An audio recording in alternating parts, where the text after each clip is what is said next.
Another package came in, and let's take a look again. Someone thought that packing stuff in paper is a good idea. I'm not that sure. This time we have British newspaper. BBC is neighbor from hell. Okay, good to know.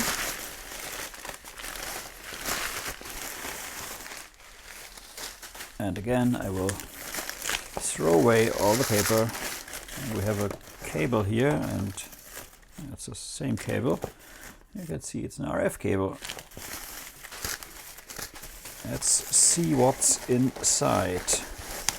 And let's see if it survived. Much more important. Let's see what we have.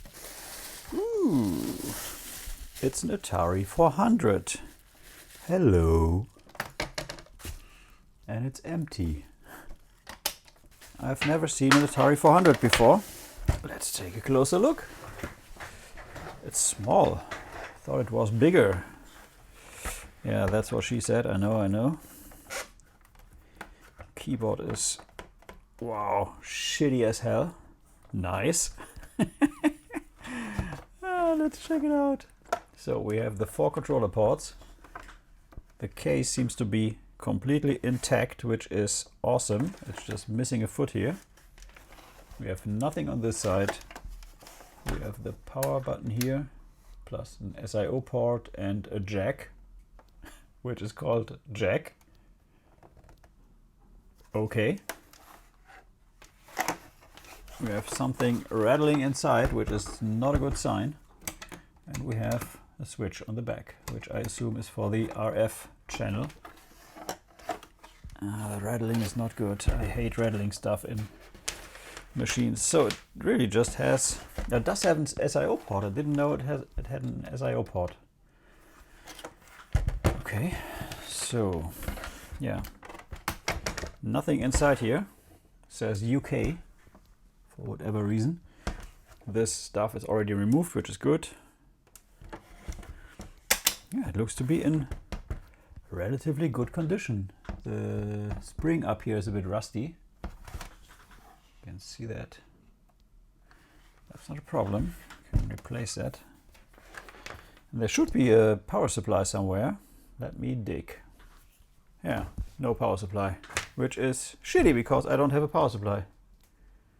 And I wanted to use this for the Atari 800, which I got yesterday. Okay, so I have to call a seller again, or contact, which is, jeez, why?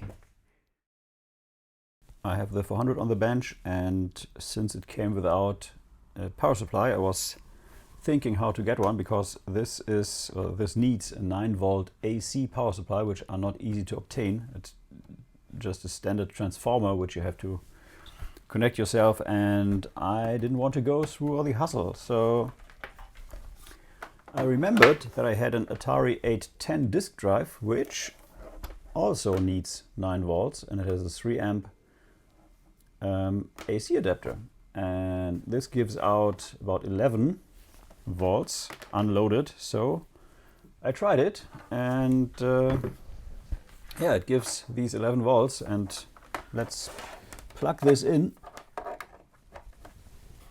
And this is an NTSC machine. I forgot about that. Exactly like the 800. And if it works, it should, without a cartridge, just show the Atari memo pad, which is just a blue screen which says Atari memo pad. So this has only RF, and that is the main difference between this and the 800. And the memory, of course, but that it doesn't have a monitor jack on the side. So yeah, it's RF for now. Maybe I will mod this, maybe not, I'm not sure yet. So I broke out this TV, which you can't see right now, which I will switch to in a minute, because it can do NTSC. And let's see the NTSC. Okay, TV's plugged in, Atari's plugged in. Let's start the TV. non-digital TV. So let's see what happens.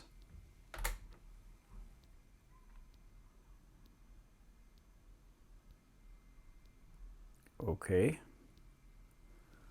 that looks interesting. Push system reset.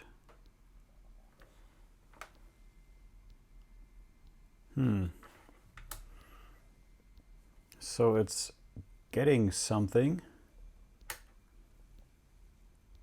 but it doesn't look like a picture. Let me switch channels. That's on the back side here. Yeah, same. Looks like it's blinking or something. Okay, so maybe let's insert a cartridge. And I have one of the classics here, which is the Centipede. Let's plug it in and see what it does. Nope, still the blinky action. Okay, not sure if it's... What happens if we don't put anything in there? Oh, same. Okay, so we have a black screen Atari 400. I can work with that. Yeah, let me disassemble the machine. I will clean it, maybe even retrobrite it, and of course try to fix it. Okay, so to open this up we have 4 screws on the bottom. I already had this apart once because I wanted to check for the RF cable if it was connected.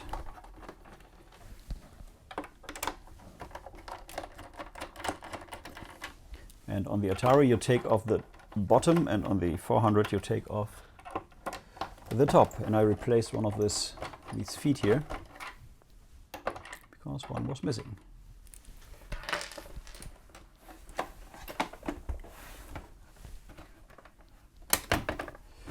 Just lifts off and you pull it through here. And the keyboard is connected to this. What is the best approach here? I think the best approach is to just pull it out. Oh man, that's not even a ribbon cable. This is super thin pins. Wow. Okay, now I get why most people don't remove this. So this was definitely a one-time thing. Speaker is still floating around in here. I have no idea where that belongs. I think it sits somewhere here, maybe. It's very dusty. So I will have to get this keyboard out just to clean this case. That should come out.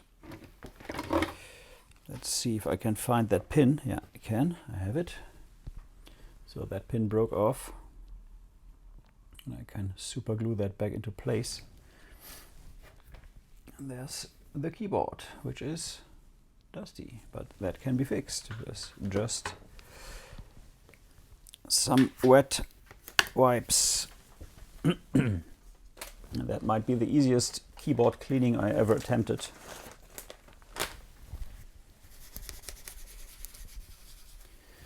Let's quickly clean this off.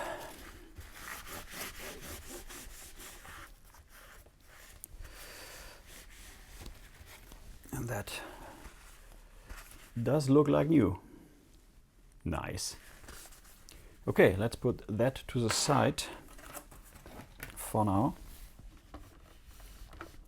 So here we have the RF cable modulator. This sits in here and is screwed in there and there. 2 screws. So let's take that out because we have to get to the CPU board, I think. So this is the button that closes down the which closes the circuit if you have cartridge in here and the lid is closed. If you open the lid, the machine just stops and the circuit is broken, which it doesn't do right now. And this all is held in by some pin header down here. So so we have to remove that. Okay, so you can actually take the whole assembly out of here. It's just one large chunk.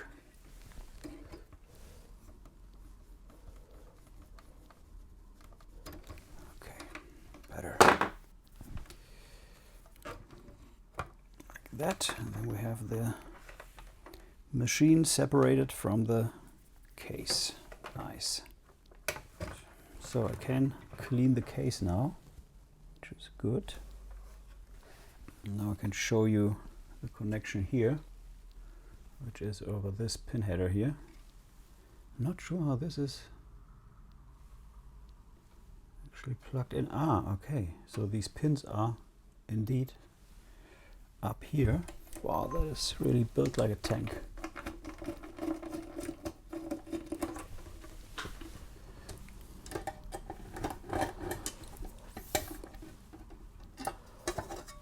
Okay, getting somewhere, wherever that may be.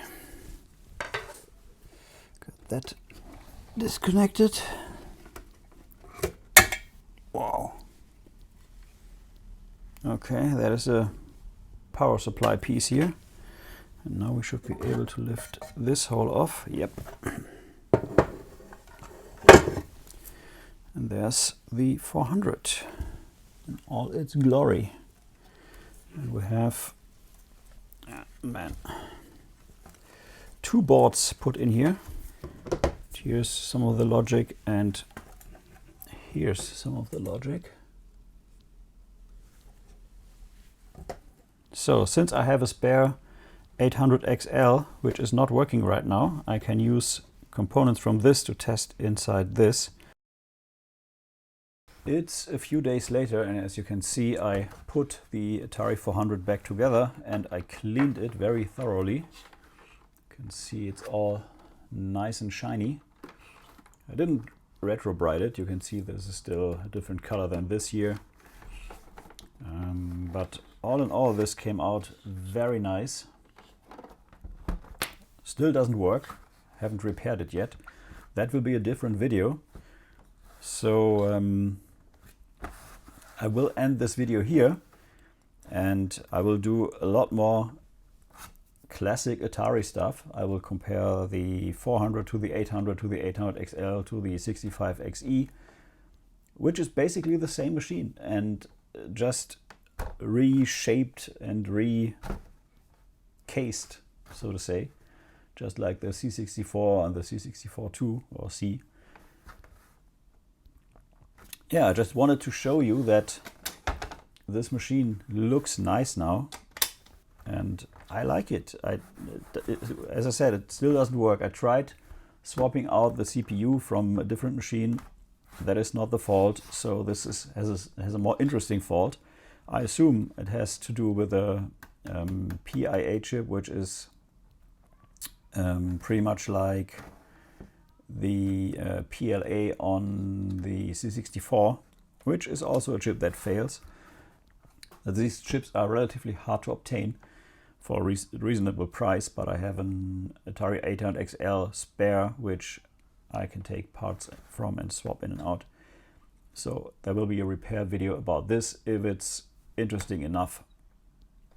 Else you will just see some short where I show that this machine actually works.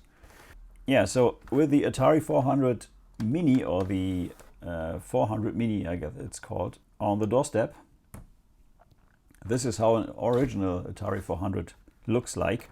And if the Mini arrives, I will of course do a comparison of that too. Yeah, I'm pretty happy with this machine. The seller agreed to send another power supply, so that should be on the way from UK here. Thank you for that if you're watching this video. And yeah, thanks for watching, and until next time. See ya. Thank you for watching Retro is the New Black. If you're new to the channel, please like and subscribe. If you like the video, please share. Every like, share, and comment helps a lot. Until next time, bye-bye.